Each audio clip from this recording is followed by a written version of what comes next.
কখনো ভেবে দেখেছেন, দারিদ্র্য যখন পিঠ ঠেকিয়ে দেয়, মানুষ তখন কি বেছে নেয়? শতপথ নাকি শর্টকাট? কুবেরা সেই প্রশ্নটাই ছুড়ে দেয় মুখের ওপর, আর উত্তরটা খুঁজতে খুঁজতেই আপনি জড়িয়ে পড়বেন এক টান টান অদ্ভুত উত্তেজনায়। গল্পের মূল চরিত্র দেবা, মানে ধনুষ, একজন ভিক্ষুক যার চোখে বিষণ্ণতা আর মন জুড়ে চাপা চষ্ট। হঠাৎ একদিন তার দেখা হয় দীপাক নাগার্জুন নামের এক প্রাক্তন সিবিআই অফিসারের সঙ্গে, যিনি এখন এক ধূসর অর্থনৈতিক সিন্ডিকেটের সঙ্গে যুক্ত। সুযোগ আসে, লোভ বাড়ে, আর সেখান থেকে শুরু হয় দেবার এক ভয়ঙ্কর জগতে পা রাখা, যেখানে প্রতিটা পা মানে বিপদের দিকেই এগোনো।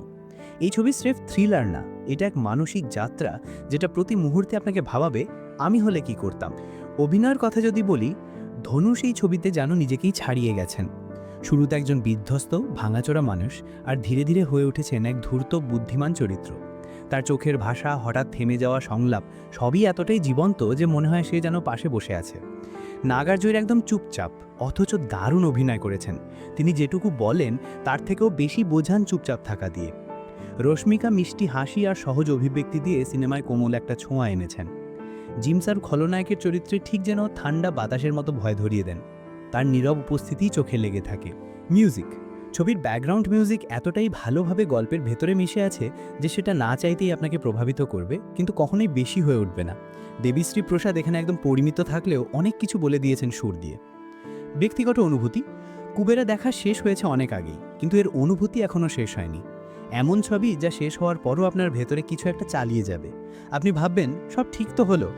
দেবাকে আপনি ভালোবাসবেন না ঘৃণা করবেন সেটা হয়তো বুঝতে পারবেন না, কিন্তু আপনি তার যন্ত্রণাটা টের পাবেন। হ্যাঁ, কোথাও কোথাও গল্প একটু ধীর লাগে, কিন্তু জীবনের মতোই সবসময় ক্লাইম্যাক্স থাকে না। মাঝের নীরবতাগুলোতেই তো চরিত্র তৈরি হয়। শেষ কথা, কুবেরা দেখতে নিলে হয়তো কোথাও একটু অস্বস্তি লাগবে, কিন্তু সেখানেই তো এই ছবির আসল শক্তি। এটা শুধু বিনোদন না, এটা বাস্তব জীবনের প্রতিচ্ছবি। দেখবেন অবশ্যই, এরপর আপনার বিবেকই বলবে আপনি ঠিক করলেন কিনা। রিভিউটা ভালো লাগলে একটা লাইক অবশ্যই করবেন এবং সাবস্ক্রাইব করতে ভুলবেন না।